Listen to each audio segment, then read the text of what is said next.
Assalamualaikum warahmatullahi wabarakatuh. Waalaikumsalam warahmatullahi wabarakatuh. Salam sejahtera, selamat sore Bapak. Mohon izin perkenalkan diri, kami dari calon guru penggerak Angkatan 11 Kota Semarang di SMK Negeri 10 Semarang. Saya Ari Murti Asmoro.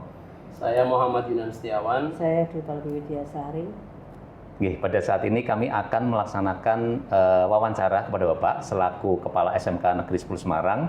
Dalam hal ini berkenaan dengan pengambilan keputusan berbasis nilai kebajikan sebagai pemimpin, di mana Pak Ardan selaku Kepala SMK Negeri 10 Semarang, kami ingin mengetahui bagaimana proses Pak Ardan menentukan atau mengambil sebuah keputusan yang sangat penting untuk pengembangan lembaga dan untuk keberpihakan kepada murid, Pak.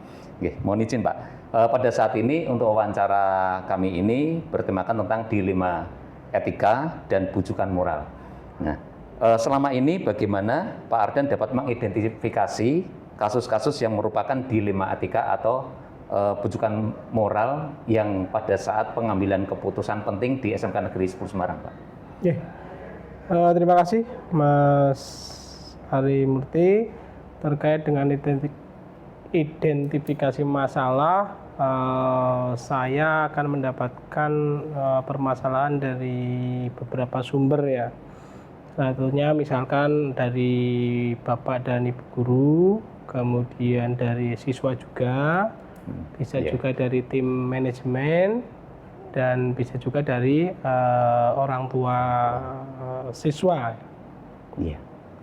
Berarti dalam setiap keputusan yang akan Bapak ambil melibatkan dari beberapa aspek faktor gitu Pak? Ya, melibatkan dari beberapa sumber data ya yang masuk ke saya selaku kepala sekolah. Oh iya. Baik Bapak, melanjutkan dari Pak Ari Murti. Selama ini bagaimana Pak Ardan menjalankan pengambilan keputusan di sekolah Pak Ardan, terutama untuk kasus-kasus di mana ada dua kepentingan Bapak yang sama-sama benar atau sama-sama mengandung nilai kebajikan, Bapak? Jadi sekolah itu sudah pasti nanti banyak permasalahan yang timbul ya, banyak permasalahan yang akan muncul karena memang inilah dinamika sebuah organisasi. Maka apapun masalahnya, yang pertama kita kembalikan kepada regulasi, aturannya seperti apa. Kalau memang regulasinya sudah jelas bahwa itu tidak boleh atau melanggar, walaupun tadi etik dan sebagainya, ya sudah, itu tidak boleh kita laksanakan. Dan tapi kalau misalkan di regulasi belum ada, ya maka nanti saya akan mengambil keputusan dengan mendapatkan masukan dari berbagai pihak. Nah, nanti akan mendapatkan satu hasil yang mudah-mudahan nanti bisa menyelesaikan secara berkeadilan. Izin melanjutkan Pak Ardan. Jadi tadi Pak Ardan menyampaikan bahwa pada proses pengambilan keputusan melibatkan tim ya Pak ya. Permasalahannya ada yang melibatkan dengan orang tua, siswa ataupun Bapak Ibu guru dan karyawan. Kira-kira langkah-langkah atau prosedur seperti apa yang Pak Ardan lakukan untuk mengklasifikasikan Pak per wilayah, misalnya ada di tataran-tataran seperti apa? Pengambilan keputusan di sebuah organisasi itu kan ada tiga jenis ya. Satu adalah keputusan strategis. Ini berada di wilayah puncak manajemen, yaitu kepala sekolah. Kemudian kedua adalah di wilayah taktis ya. Taktis itu di wilayah manajemen sekolah. Dan yang ketiga adalah keputusan terkait dengan operasional ya. Itu nanti ada di wilayah guru atau wali kelas ya. Sekiranya itu kegiatan yang rutin, maka keputusan ada di wilayah operasional, yaitu antara guru dan wali kelas. Tetapi kalau guru dan wali kelas itu tidak bisa menyelesaikan, maka naik ke atas ke taktis, dalam hal ini adalah manajemen. Tetapi kalau tidak bisa juga, baru nanti wilayah ke strategis, ke kepala sekolah, dan kepala sekolah akan mendapatkan masukan dari berbagai pihak tadi, sehingga setelah dikumpulkan data, kemudian kita pertimbangkan, kita analisis, maka kemudian memunculkan satu keputusan di mana keputusan itu harus disepakati atau diikuti oleh semua pihak. Iya Pak, dari hal-hal 3 hal tadi Pak, strategis, taktis, dan operasional, itu menurut Pak Ardan ketika akan membuat sebuah keputusan penting, itu hal efektif apa yang menjadi pertimbangan Pak Ardan untuk mengambil keputusan yang tepat berkenaan dengan kasus-kasus yang berkenaan dengan dilema etika ini Pak? Ya, kalau kita bicara terkait dengan kuadran timeline waktu ya, kan keputusan itu ada keputusan yang penting mendesak, ada keputusan yang penting tidak mendesak, ada keputusan yang tidak penting mendesak, dan yang terakhir akan tidak penting tidak mendesak. Maka setelah kita klasifikasi, berarti yang harus didahulukan adalah yang penting mendesak. Jadi itu segera kita putuskan masalah itu. Nanti kalau enggak, nanti akan berlarut-larut dan bisa jadi numpuk-numpuk dengan permasalahan lain nanti hilang ya. Jadi klasifikasi itu penting nanti. Bagaimana kita mengambil sebuah keputusan, apakah itu mau etik, mau non etik dan sebagainya, sama saja. Menjadi skala prioritas gitu Pak? Gitu. Ya, skala prioritas, dan ujungnya adalah bagaimana keputusan itu bisa membuat sesuatu itu menjadi lebih baik. Iya. Jadi Bapak, tadi Bapak sudah menyampaikan terkait dengan mengidentifikasikan, kemudian langkah-langkah serta prosedur dalam mengambil keputusan. Bapak mohon maaf, kami ingin menanyakan, pasti ada tantangan Bapak ketika Bapak mengambil keputusan ini. Jadi yang selama ini merupakan tantangan dalam pengambilan keputusan pada kasus dilema etika ini seperti bagaimana Bapak? Yang pasti semua masalah itu punya tantangan ya, punya hal yang memang menantang. Sebuah keputusan bisa jadi nanti tidak bisa memuaskan semua pihak, tidak bisa. Tantangannya adalah bagaimana keputusan itu akan dijalankan secara mayoritas, walaupun mungkin beberapa minoritas mungkin tidak sepakat dengan itu. Jadi tantangannya adalah bagaimana keputusan itu bisa secara mayoritas disepakati. Nah ini yang mungkin butuh proses, butuh waktu, dan butuh pendekatan yang luar biasa. Iya. Oke Pak, ini melanjutkan lagi Pak, ketika Pak Ardan menyelesaikan sebuah problem atau masalah di sekolah, itu ada yang namanya uji intuisi Pak, atau uji rasa. Bagaimana Pak Ardan sebagai kepala sekolah itu mengkaji sebuah masalah dengan menggunakan intuisi atau rasa di luar misalnya uji regulasi misalnya? Kalau saya itu memang lebih menyepakati bahwa ada namanya keputusan, ada namanya kebijaksanaan. Kalau keputusan itu jelas, keputusan itu tidak menggunakan by perasaan, tapi perasaan itu lebih cenderung nanti masalah kebijaksanaan. Nah itu jadi misalkan contoh di SMK 10 misalkan. Ini secara regulasi ini nggak bisa, ini guru ini harus dilanjutkan misalkan, karena aturannya tidak boleh. Tetapi karena menyangkut dengan kesejahteraan, dengan keluarga dan sebagainya, maka kemudian kita mengusulkan ini nanti secara kebijaksanaan. Jadi misalkan dia harusnya tidak boleh belum S1 misalkan. Tetapi karena sudah lama mengabdi dan sebagainya, maka di situ akan muncul kebijaksanaan, tidak lagi keputusan. Iya. Dalam hal pengambilan keputusan yang berpihak pada murid, Pak, itu faktor-faktor apa yang bisa mendukung atau pihak personel sekolah yang bisa mempermudah atau mendukung dalam Pak Ardan selaku kepala sekolah bisa memutuskan keputusan yang tepat dan memang betul-betul itu memberikan keperpihakan kepada murid? Segala hal terkait itu, maka acuan pertama tadi aturan ya, regulasi. Jadi ketika orang tua itu menyekolahkan anaknya ke SMK 10, maka di situ tidak boleh menyerahkan ke sekolah, tetapi bagaimana kita ayo bareng-bareng mengawal anak-anak itu. Nah, di situ nanti berlaku kesepakatan, aturan. Ini anak harus datang tepat waktu. Anak harus mengikuti pembelajaran selama 1 semester berapa kali, misalkan di situ. Nah, dari situ kemudian ya kita kaji dulu. Kalau misalkan anak itu secara aturan kelihatannya kok tidak memenuhi syarat, maka ya kemudian kan kita mengambil data dulu, ini masalahnya di mana. Kita kaji dari orang tuanya, BK akan turun di situ, tanya ke orang tuanya, bila perlu visit akan dapat data. Nanti kita tanya dari BK apa masalahnya, wali kelas memberi masukan juga. Orang tua kita undang. Nah, dari situ tahapnya banyak, tahapnya panjang. Jadi memang anak itu nanti akan kita putuskan misalkan itu berdasarkan kajian yang komprehensif. Berarti Pak Ardan membangun sebuah koordinasi internal, kemudian berkomunikasi dengan orang tua, gitu Pak G.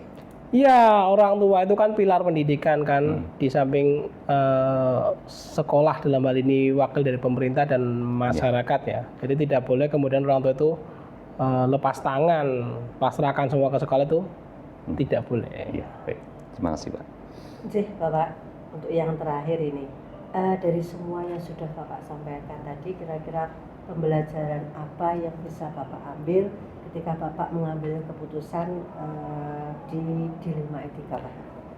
Ya, jadi segala hal terkait dengan keputusan itu seorang kepala sekolah harus belajar banyak terkait dengan regulasi, dengan aturan. Aturannya seperti apa dulu. Nah, setelah dari aturan kita pelajari, nanti pemisahannya adalah ini kalau memang melanggar aturan ya sudah kita putuskan tidak boleh, kan. Tetapi kalau secara aturan itu masih bisa, artinya belum pasti betul, maka di situ kita akan mengambil keputusan secara komprehensif, undang semua stakeholder yang ada, yang kemudian nanti dari situ masukan-masukan itu menjadi data untuk mengambil sebuah keputusan. Ya. Iya Pak. Tadi Pak Adan juga menyampaikan ke kami bahwa ada beberapa tataran penting mendesak, penting tidak mendesak, tidak penting tidak mendesak, dan satu lagi tidak penting tidak mendesak. Kira-kira pernah nggak Pak ya pengalaman permasalahan yang harus diputuskan seketika saat itu juga, apa perlu dibuatkan semacam timeline untuk menyelesaikannya Pak? Kalau kita mengelola sebuah sekolah itu kadang kita mendapatkan satu masalah yang kadang tidak kita perkirakan ya. Artinya ini kita diminta menyelesaikan ini dalam waktu cepat, maka ya sudah itu menjadi satu hal yang masuk kategori penting dan mendesak ya. Dan itu kalau itu ya sudah nggak ada lagi namanya timeline waktu, itu harus diputuskan. Tetapi kalau masalah itu terkait dengan tadi misalkan penting tapi tidak mendesak, maka kita jadwalkan kira-kira waktu longgarnya kapan kan. Tetapi kalau misalkan tidak penting dan mendesak, ya itu biasanya adalah keputusan yang langsung dilaksanakan di situ tanpa pertimbangan yang matang ya. Dan sebaliknya kalau tidak penting dan mendesak, nah ini berarti kita ya sudah aja langsung aja kita delegasikan misalkan ke manajemen atau ke guru, ini coba diselesaikan. Seperti itu. Itu nggih. Monggo. Oh gitu.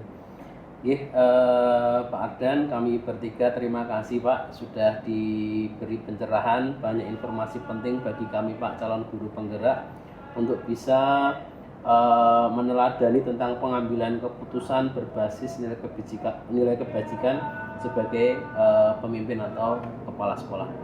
Pak Ardan, kami mohon undur diri. Terima kasih. Assalamualaikum warahmatullahi wabarakatuh. Waalaikumsalam warahmatullahi wabarakatuh.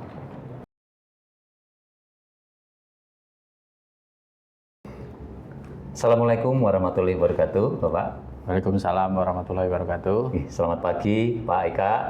Terima kasih atas kesempatan yang diberikan kepada saya untuk mewawancarai Bapak mengenai pengambilan keputusan berbasis nilai kebajikan sebagai pimpinan. Dalam hal ini Pak Eka selaku Kepala SMK Wira Samudra Semarang mohon izin nanti ada beberapa pertanyaan yang ingin saya tanyakan berkenaan dengan kewenangan Bapak, pengalaman Bapak di dalam membuat sebuah keputusan yang sangat penting untuk pengembangan lembaga dan keberpihakan kepada murid, Pak, dalam untuk menuntun proses pembelajaran murid. Begitu. Nah, mohon izin Pak, untuk pertama ini nanti ada beberapa hal mengenai dilema etika dan bujukan moral yang mempengaruhi bagaimana Bapak membuat sebuah keputusan yang sangat penting untuk pengembangan lembaga dan keberpihakan kepada murid. Adapun dilema etika ini terdiri dari 4 paradigma dilema etika, Bapak. Yang pertama, individu lawan kelompok, rasa keadilan lawan rasa kasihan, kebenaran lawan kesetiaan, serta jangka pendek lawan jangka panjang. Berikutnya, mengenai bujukan moral yang merupakan situasi di mana seorang pemimpin harus mengambil keputusan yang dihadapkan pada kondisi benar atau salah. Jadi ini ada proses pengujian pada saat Bapak akan memutuskan sebuah keputusan penting, akan melakukan uji legal atau uji hukum, uji regulasi atau standar profesional atau kode etik, kemudian uji intuisi atau rasa, uji publikasi, dan uji panutan idola. Pak Eka selaku Kepala SMK Wira Samudra Semarang, mohon izin, selama ini Bapak, bagaimana Pak Eka dapat mengidentifikasi kasus-kasus yang merupakan bagian dari dilema etika yang selama ini Pak Eka ambil keputusan penting untuk SMK Wira Samudra yang mungkin berhubungan dengan apakah ini untuk kepentingan individu atau kelompok yang lebih diutamakan, atau rasa keadilan atau rasa kasihan pada warga sekolah. Oh ya, terima kasih Pak Ari. Ya, sebelumnya saya juga mengucapkan terima kasih sudah diberikan kesempatan untuk bisa berbagi kepada panjenengan selaku calon guru penggerak. Ya, iya, semoga nanti dilancarkan semuanya. Amin, amin. Alhamdulillah. Berkaitan dengan bagaimana saya mengidentifikasi kasus-kasus yang terjadi di SMK Pelayaran Wira Samudra, ya perlu diketahui bahwasanya SMK Pelayaran Wira Samudra ini memiliki 2 bapak istilahnya. Jadi kami ada 2 kurikulum. Yang pertama menggunakan kurikulum pendidikan dari Kementerian Pendidikan dan juga kurikulum dari Kementerian Perhubungan. Nah, oleh karena itu dari kedua kurikulum ini harus kita kolaborasi sehingga bisa berjalan dengan seimbang. Yang mana memang diantaranya ketika berada di dalam lapangan pastilah ada sebuah gap yang terjadi. Nah, oleh karena itu memang yang paling mendasar yang saya gunakan itu adalah kaitannya dengan jangka pendek dan jangka panjang atau long term dan short term. Ya, jadi ketika mengidentifikasi sebuah masalah, yang pasti di sini karena kita sekolah pelayaran, maka kita itu mengutamakan kedisiplinan, mengutamakan kepemimpinan, dan juga tanggung jawab yang tinggi. Karena nanti anak-anak ini memang disiapkan menjadi seorang perwira laut, yang mana perwira laut bekerja di laut, yang mana nanti mereka ketika sudah berada di sebuah perusahaan atau sudah berada di sebuah kapal, maka mereka harus mempunyai tanggung jawab sendiri. Mereka ketika sudah bekerja dan berada di tengah laut, kalau mereka tidak mempunyai kedisiplinan ataupun fisik yang kuat, mereka harus mencari bantuan kepada siapa gitu. Maka dari sini beberapa kebijakan-kebijakan itu kita mengarahnya ke long term-nya anak-anak. Jadi memang ya ada beberapa yang kurang pas dengan aturan-aturan dari Kementerian Pendidikan. Namun kami sikapi dengan pola pembinaan yang tidak begitu berat. Jadi sudah kita sesuaikan sesuai dengan SOP yang sudah kita laksanakan begitu. Seperti yang Pak Eka tadi sampaikan, sesuai dengan SOP yang berlaku di Kementerian Perhubungan dan Kementerian Pendidikan, Pak ya? Ya, betul. Pasti ini juga berhubungan dengan uji legal atau hukum dan uji regulasi, gitu Pak ya? Pasti. Jadi sesuai dengan regulasi dari kedua kementerian ini, bagaimana Pak Eka memutuskan untuk bisa menyelenggarakan proses pendidikan untuk murid yang dimana mereka bisa menerima dari aturan yang berlaku dari Kementerian Perhubungan dan Kementerian Pendidikan, gitu Pak? Iya, betul. Iya.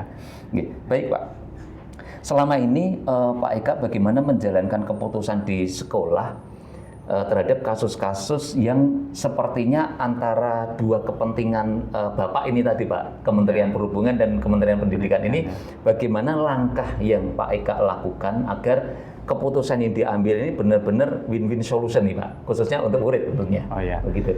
Ya, yang pasti yang pertama kita berkomunikasi dulu dengan orang tua. Maka setiap ajaran baru kita mengundang orang tua dan di situ kita jelaskan bahwasanya memang di sekolah pelayaran ya seperti ini gitu. Maka nanti ke depan jika jenengan-jenengan itu mendapatkan laporan kok di sekolah ini banyak dilakukan kegiatan fisik seperti diminta untuk push up ataupun sit up ataupun lari di lapangan. Nah, itu memang merupakan salah satu bentuk pola pendidikan yang kami laksanakan. Nah, dan itu memang ada aturan yang mana di PK 07 itu sudah dijelaskan bagaimana tata cara pola pelaksanaan pembinaan taruna, calon taruna di sekolah pelayaran itu sudah ada. Dan di situ kita kolaborasi. Artinya begini, yang kita laksanakan pun juga tidak serta-merta terus mereka harus sesuai dengan dengan target kita tidak begitu tinggi gitu, karena nanti kalau terlalu tinggi juga akan bertentangan dengan aturan dari Kementerian Pendidikan. Ya, maka ini kita ambil jalan tengahnya biar betul. Ya. Ini menarik sekali Pak. Berarti ada aspek di mana ada aturan, murid melakukan sesuai dengan aturan kedisiplinan sekolah. Sementara sebenarnya juga ada kasihan juga, begitu ya Pak? Iya, pasti. Kalau harus dibina secara fisik dengan mental yang kuat, begitu. Berarti ini kan ada sebuah pertentangan sebenarnya Pak. Iya, di sisi lain harus memberikan keadilan bahwa semua harus mengikuti. Di sisi lain mungkin kasihan juga sebenarnya, gitu ya Pak.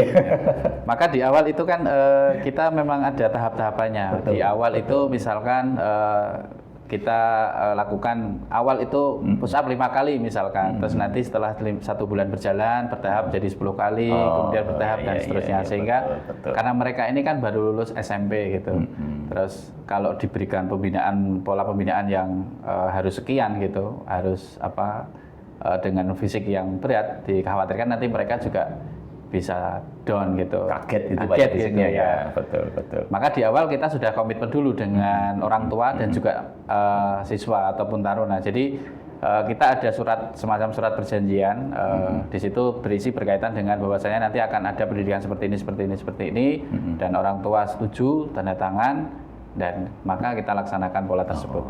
Begitu. Iya. Baik Pak, ini menarik sekali Pak. Sekali lagi bahwa Pak Eka selama memutuskan mengambil sebuah keputusan itu berarti ada tahapan langkahnya, di mana yang pertama secara regulasi, kemudian yang kedua komunikasi dengan orang tua, yang ketiga tahap berikutnya adalah menyesuaikan kondisi siswa mulai dari tahap dasar bertingkat, begitu ya Pak ya. Betul. Ya, luar biasa Pak, ini terpenuhi Pak untuk langkah-langkah prosedur yang sudah tadi Pak Eka sudah sampaikan. Berikutnya Pak, hal-hal apa saja yang selama ini Pak Eka anggap efektif dalam pengambilan keputusan terhadap dilema-dilema ini Pak? Sekiranya yang efektif yang mana? Sekiranya antara keadilan tadi dengan rasa kasihan itu bagaimana tahapan untuk yang efektif bagaimana Pak? Ya, jadi begini, memang kembali lagi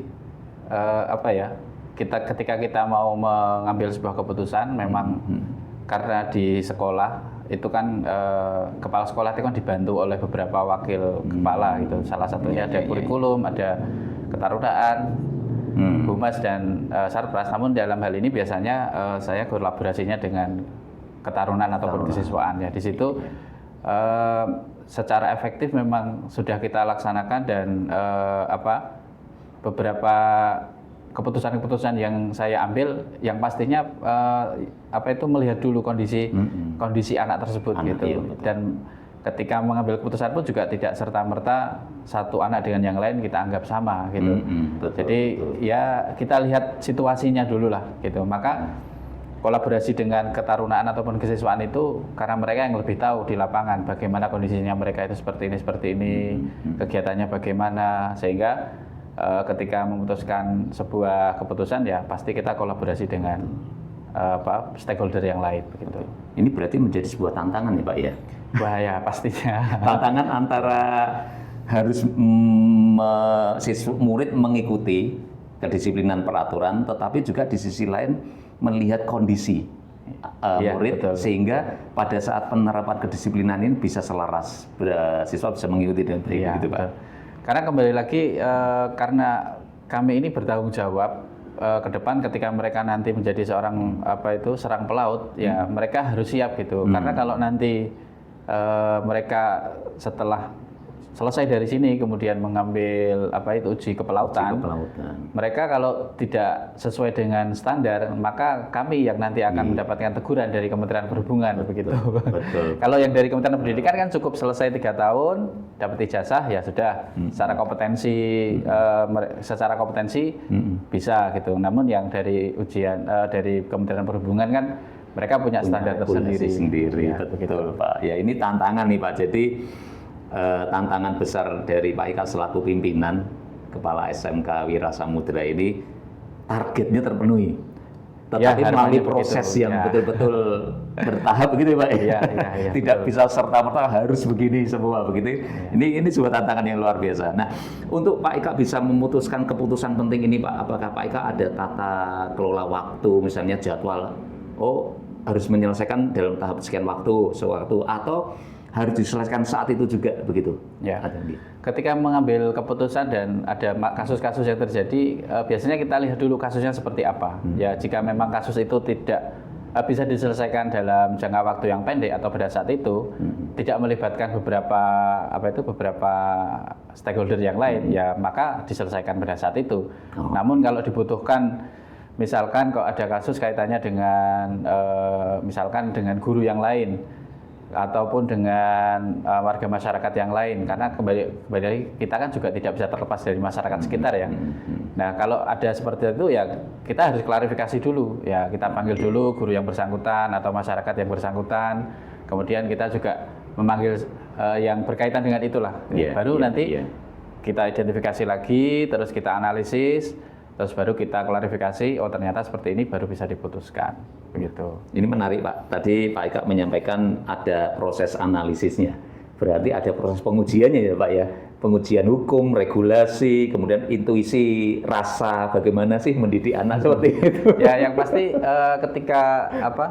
ketika menganalisis itu ada beberapa tahapan ya, salah satunya yaitu kita melihat visi misi dari sekolah itu dulu ya. Betul. Visi misi sekolah bagaimana, kemudian regulasi atau aturan sekolah sendiri itu bagaimana, regulasi dari pemerintah bagaimana, sehingga dari ketiganya ini kita kolaborasi, kita analisis dan menjadilah sebuah keputusan yang bisa diambil. Begitu. Luar biasa Pak Ika. Nah ini dalam membuat sebuah keputusan pasti Pak Ika tidak sendiri. Pasti membutuhkan rekan-rekan tim manajemen, pasti Pak ya.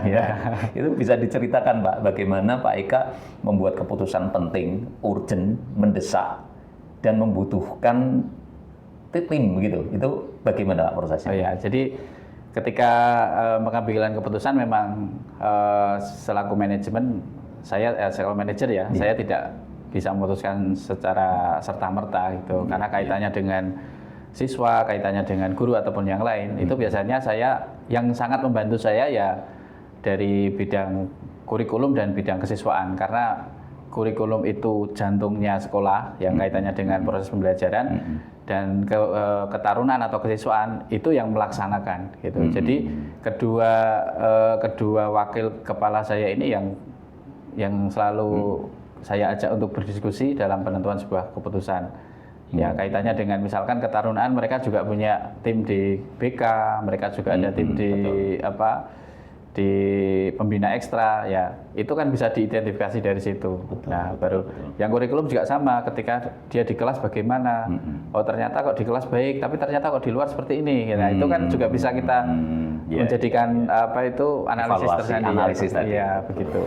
Luar biasa nih Pak Ika. Jadi sangat penting sekali peran kepala sekolah, pemimpin dalam sebuah satuan pendidikan, khususnya SMK yang kepelautan ya Pak ya. Ya, kemaritiman. Jadi, kemaritiman, Ya. kemaritiman. Baik, kemaritiman ini memang artinya tidak hanya membekali siswa dalam aspek kognitif, pengetahuan, tapi betul-betul mentalnya Ya, yang betul kuat, sehingga bisa terpenuhi target dari dinas atau Kementerian Pendidikan dan Kementerian Perhubungan ini. Ya, gitu. betul, betul. Ini sangat-sangat di posisi yang sangat rumit sebenarnya. Bahwa itu dibutuhkan ketepatan yang betul-betul baik pada saat pembuatan keputusan. Ini luar biasa Pak Eka. Nah, Pak Eka mohon izin dari diskusi kita pada pagi hari ini, apa yang Pak Eka bisa petik, dapatkan dari wawancara atau beberapa pertanyaan yang sudah saya sampaikan ini tadi Pak? Ya, jadi pada dasarnya ketika kita mau mengambil keputusan atau kebijakan, itu yang pasti kita melihat situasi dan kondisi terlebih dahulu. Ya, jadi lingkungan sekitar itu memang sangat menentukan. Contoh, ya mohon maaf karena sebelumnya saya juga pernah berada di lembaga pendidikan yang non kepelautan, ya, atau non kemaritiman, sehingga saya harus putar 180 derajat ini ya. Jadi mungkin kalau dulu saya menentukan seperti ini, regulasinya jelas, kemudian daerahnya pada satu kementerian, dan sekarang saya harus berada duduk di dua kementerian, maka ya saya harus ya kembali lagi harus belajar lagi tentunya pastinya ya. Dan dari hal-hal ini memang yang saya garis bawahi itu adalah long term tadi yang pasti. Bahwasanya memang tujuan kita akhir itu seperti apa, yaitu menjadikan taruna-taruni kami yang mempunyai kedisiplinan, mempunyai ketanggung jawab, mempunyai kemandirian yang tinggi, yang mana itu menjadi bekal mereka ketika nanti menjadi seorang pelaut. Dan tentunya bisa bertanggung jawab kepada orang tua ya Pak ya, yang mempercayakan putra-putrinya bisa bersekolah di sekolah kemaritiman ini Pak ya. Betul. Terakhir Pak, ini sepertinya waktu kita cepat sekali Pak, padahal banyak sekali ingin ngobrol nih, diskusi dengan Pak Eka. Iya. Yang terakhir ini Pak, harapan Pak Eka sebagai pimpinan Pak, sebagai pimpinan kepala sekolah terhadap tujuan murid ini Pak. Ini harapan Pak Eka apa yang sebagai pimpinan pasti ingin nih, murid saya ingin nanti seperti ini, dengan peran Pak Eka sebagai kepala sekolah yang bisa memberikan keputusan yang sangat penting dan itu mendukung kompetensi dan masa depan anak-anak. Itu bagaimana Pak? Ya, harapan saya itu kepada seluruh taruna-taruni di SMK Pelarian Wira Samudra, nanti ke depan mereka bisa menjadi seorang pelaut yang handal, pelaut yang bertanggung jawab, yang kemandiriannya tinggi, yang kedisiplinannya tinggi, dan juga tidak melupakan soft skill ya, kembali lagi karena fenomena sekarang ini memang soft skill dari anak-anak itu memang kurang. Oleh karena itu ya selain kita didik dengan pola semi kemiliteran, kami juga mendidik mereka dengan soft skill mereka, yang mana kami juga mengikuti beberapa program-program yang dari BK. Kita juga melaksanakan program tersebut, yang mana di situ membentuk soft skill anak-anak. Karena dari beberapa industri yang saya kunjungi, mereka sebenarnya tidak butuh anak-anak yang pinter, katakanlah begitu. Mereka hanya butuh anak-anak yang dalam tanda kutip sopan gitu. Karena kalau soft skill itu tidak bisa serta-merta langsung jadi tidak bisa ya. Tapi kalau kompetensi itu misalkan mereka di drill katakanlah 3 bulan, 6 bulan itu selesai. Tapi kalau soft skill itu 3 tahun aja belum tentu bisa. Masih berproses terus. Bahkan makanya saat kerja pun juga masih berproses lagi Pak. Berlanjut terus. Maka dari sekarang harapan kami ya soft skill itu juga nanti bisa melekat pada taruna-taruni kami. Begitu. Nah ini kalau saya memperhatikan Pak, saya menyimpulkan bahwa apa yang Pak Eka tadi sampaikan dari awal sampai akhir ini selaras dengan filosofi pendidikan Bapak Ki Hajar Dewantara Pak. Oh iya, betul. Bagaimana dari apa yang beliau ajarkan ini, kita sebagai pendidik menuntun anak mencapai kepada kodratnya, kepada potensi dirinya, sehingga kita hanya menuntun saja, tidak menekankan harus seperti ini, begitu Pak ya? Betul. Tetapi betul-betul melihat potensi ini dan kita mengarahkan untuk betul-betul maksimal dan mencapai tujuan mereka, begitu Pak? Ya karena kembali lagi di awal mereka ketika sudah mendaftarkan atau sudah bersekolah di sini kan mereka sudah punya harapan jadi seorang pelaut nih, ya maka ya kita antarkan. Kalau mau jadi pelaut seperti ini, jalannya ini ya jangan belok-belok. Kalau belok-belok nanti nyemplung ke kali kan, nyemplung ke laut kan, jalur begitu, ya salah jalur. Ya maka itu yang menjadi memang filosofi kami juga berangkat dari Bapak Ki Hajar kita, Dewantara. yaitu Bapak Ki Hajar Luar Dewantara. biasa. Terima kasih Pak Eka untuk terima waktu kasih yang luar sama-sama. biasa ini, bisa mendengar langsung pengalaman-pengalaman luar biasa Pak Eka, dan tentunya di posisi yang sangat sulit sebagai pimpinan kepala sekolah ya Pak ya. Bagaimana menyelaraskan regulasi pemerintah, harapan murid, tanggung jawab pada orang tua, Ya. itu sangat luar biasa sekali. Terima kasih Pak Eka, saya Ari Murti Asmoro, calon guru penggerak, sangat berterima kasih untuk waktu dan kesempatannya. Mudah-mudahan dari pertemuan diskusi kita pagi hari ini memberikan manfaat untuk kita semua. Amin. Terima kasih ya Pak, mohon izin Oke, pamit. sama-sama. Assalamualaikum warahmatullahi wabarakatuh. Waalaikumsalam warahmatullahi wabarakatuh. Terima kasih. Oke.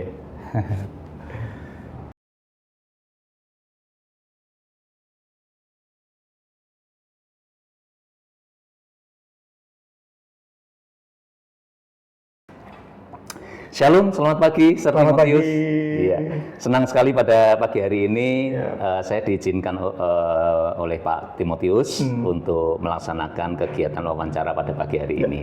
Ya, semoga bisa membantu ya nanti. Iya, terima kasih Pak. Iya. Iya, Pak Timotius mohon izin, ini pada kesempatan ini saya selaku calon guru penggerak Angkatan 11 Kota Semarang akan mewawancarai Pak Timotius berkenaan dengan pengambilan keputusan berbasis nilai kebajikan sebagai pemimpin.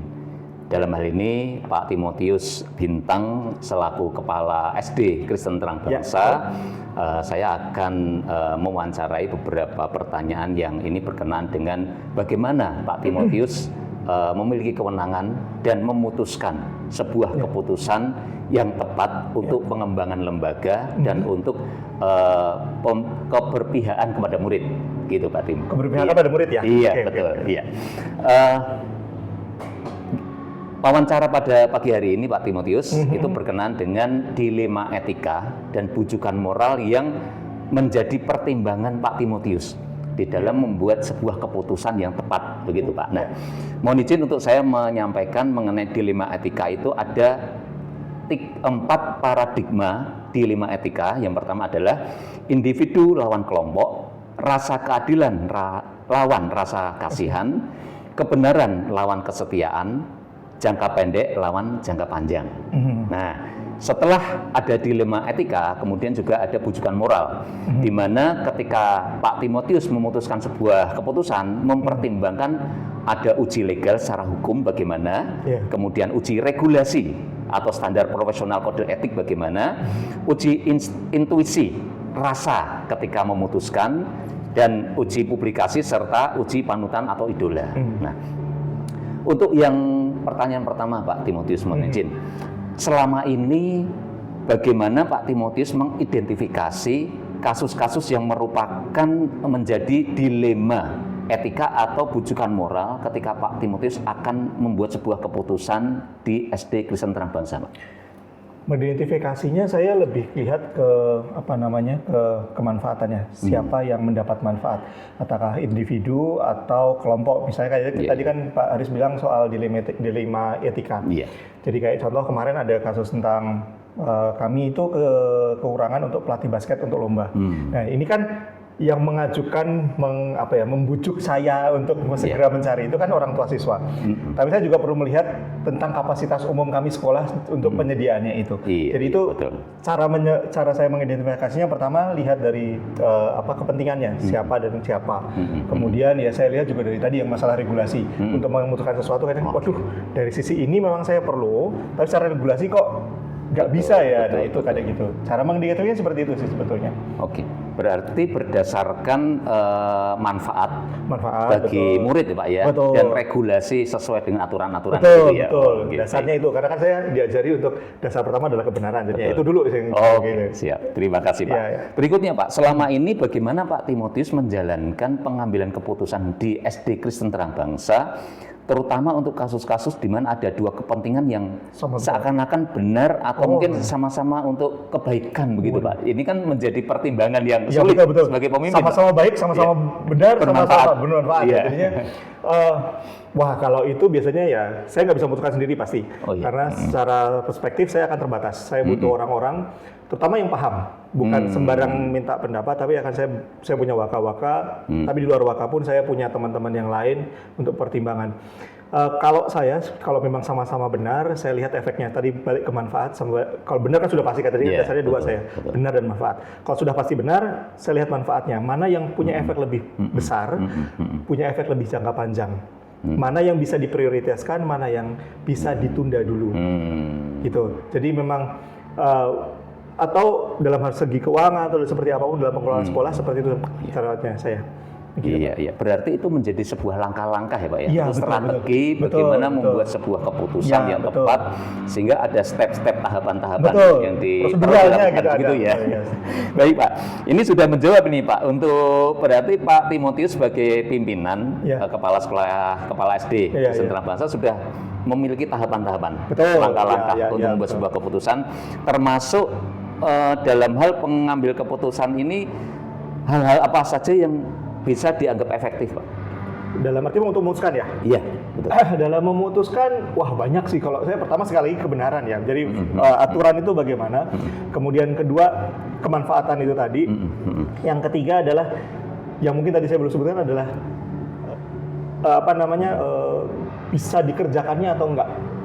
Karena ada kebijakan yang benar, tapi terlalu sulit untuk dikerjakan oleh tim saya atau oleh siswa, sehingga itu perlu disesuaikan seperti apa. Begitu akhirnya ya yang benar tadi, yang bermanfaat tadi kita akan sesuaikan. Jadi seperti itu kalau yang saya kerjakan. Baik. Berarti memang pada saat Pak Timotius akan membuat sebuah keputusan, ada langkah-langkah yang harus dilalui terlebih dahulu. Iya, betul. Kemudian ada hal-hal yang mungkin lebih efektif dan menjadi prioritas Betul. untuk bisa dilaksanakan, begitu Pak ya. Baik Pak. Kemudian hal-hal apa yang menjadi tantangan Pak Tim ketika akan membuat sebuah keputusan yang ini memang sangat penting untuk lembaga maupun untuk keberpihakan pada murid ini? Tantangan ya? Iya. Tantangannya sebetulnya satu, terlalu banyak yang baik untuk dikerjakan. Jadi satu itu untuk membuat prioritas. Tadi kan sudah yang manfaat dan aturan, kemudian terlalu banyak yang bagus, terlalu banyak yang baik dan benar sebetulnya bermanfaat untuk siswa. Tapi mana dulu nih yang harus dikerjakan? Secara tim saya seperti ini, dengan kapasitas tim saya seperti ini, kemudian kapasitas siswa seperti ini, orang tua seperti apa, itu yang saya perlu masih kesulitan tuh. Ini prioritasnya yang ini dulu lah, yang ini dulu. Iya. Apalagi dengan desakan dari pihak-pihak yang punya kepentingan. Ini saya dulu nih penting ini. Iya semua penting. Cuma mana dulu? Nah itu kadang-kadang kendalanya di situ sih sebetulnya. Iya, betul. Tantangannya di situ. Begitu ya. Apalagi yang berkenaan dengan dilema etika, Pak ya. Betul. Misalnya ada misalnya Pak, rasa keadilan dengan kasihan.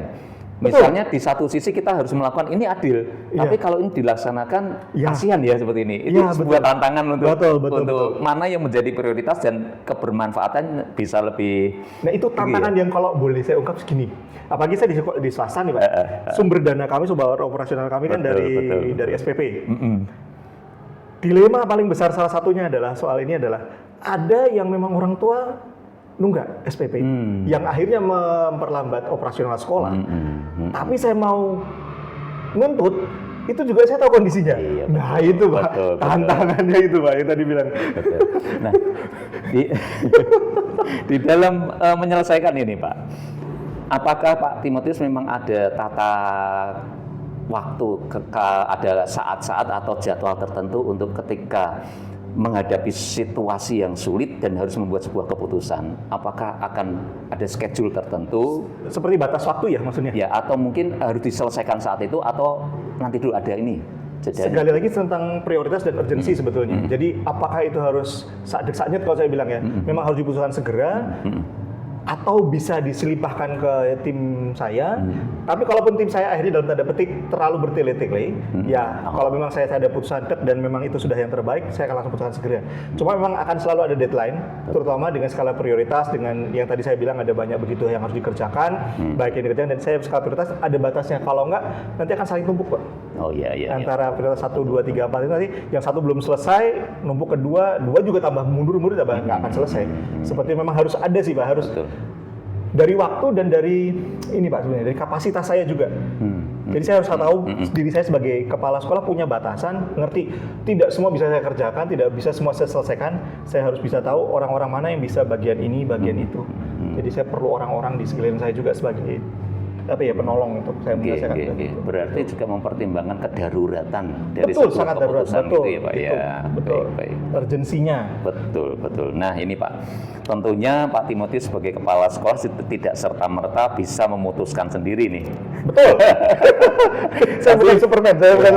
Pasti membutuhkan tim, Betul. atau person. Ya, bisa betul. dijelaskan Pak, ketika ada sebuah keputusan, ada sebuah kasus misalnya. Siapa dulu yang dihubungi, kemudian langkah-langkahnya bagaimana Pak? Itulah pentingnya saya sebagai kepala sekolah kenal dengan tim saya. Mengenal. Ya. Betul, mengenal tim saya artinya setiap potensi, setiap orang itu kan punya kelebihan kekurangan. Betul. Nah, dengan mengenal kelebihan itu, jadi saya kalau punya masalah, misal masalah keuangan, saya larinya ke si A, karena dia lebih baik dalam manajemen uang. Kompeten di. Betul, masalah kurikulum, saya punya ide begini misalnya. Siapa yang saya harus ajak ngomong? Siapa yang bisa mengembangkan? Jadi tidak sama mengembangkan sama diajak ngomong, diskusi beda kadang-kadang. Ada orang-orang yang bisa mengembangkan, tapi untuk diskusi kadang-kadang susah mengungkapkan karena orang model introvert.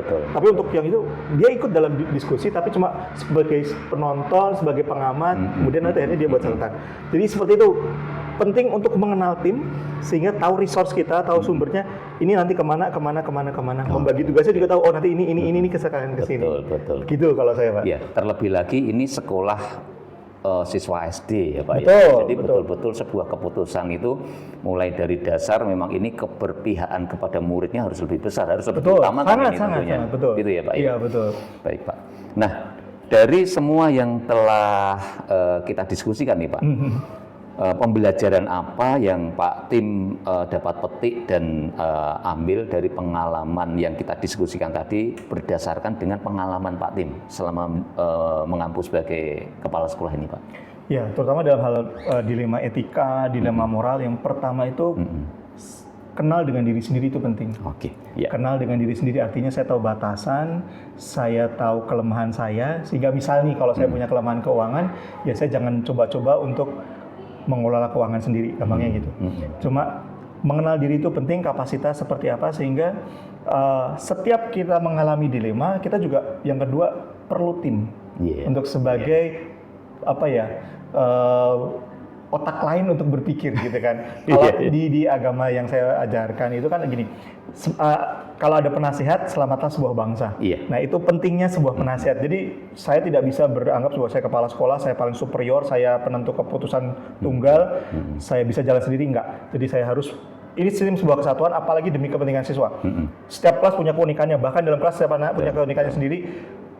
Saya harus percaya dengan tim saya di kelas-kelas, saya harus percaya dengan tim saya di bagian waka, di bagian siap, karena mereka adalah bagian dari sekolah ini sendiri. Jadi sebagai pertimbangan supaya utuh dan kembali ke siswa mengalami yang terbaik lah gitu. Yes, terima kasih.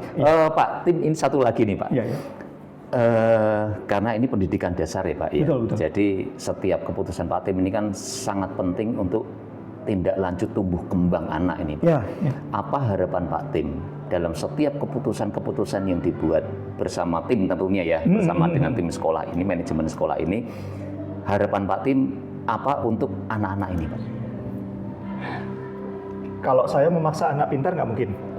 Kalau memaksa anak untuk berkembang, saya juga nggak bisa. Saya dan tim tugasnya cuma satu Pak. Bagaimana kami menyelenggarakan layanan pendidikan yang mengekspos anak-anak terhadap pengalaman seluas-luasnya, sehingga setiap anak bisa ngalami seluas-luasnya, sehingga mereka kenal, oh kayak gini toh. Jadi mereka bisa ngerti sedini mungkin, karena harapan dari kami adalah sedini mungkin anak mengenal dirinya, mengenal potensinya, sehingga bagi kami semakin anak tahu semakin dini anak mengenal dirinya, semakin bisa dipertajam dari awal. Jadi semakin efektif hidupnya. Tidak buang-buang waktu gitu kan. Jadi mengenal apa yang dia suka, apa yang dia cintai, apa yang dia memang interestnya di situ, apa talentanya. Jadi kami hanya buat saya untuk membuat pinter nggak bisa. Jadi kami menyediakan ekosistem yang paling suportif buat anak-anak, mengekspos terhadap semua pengalaman yang memungkinkan. Itu sih. Ini kunci, Pak.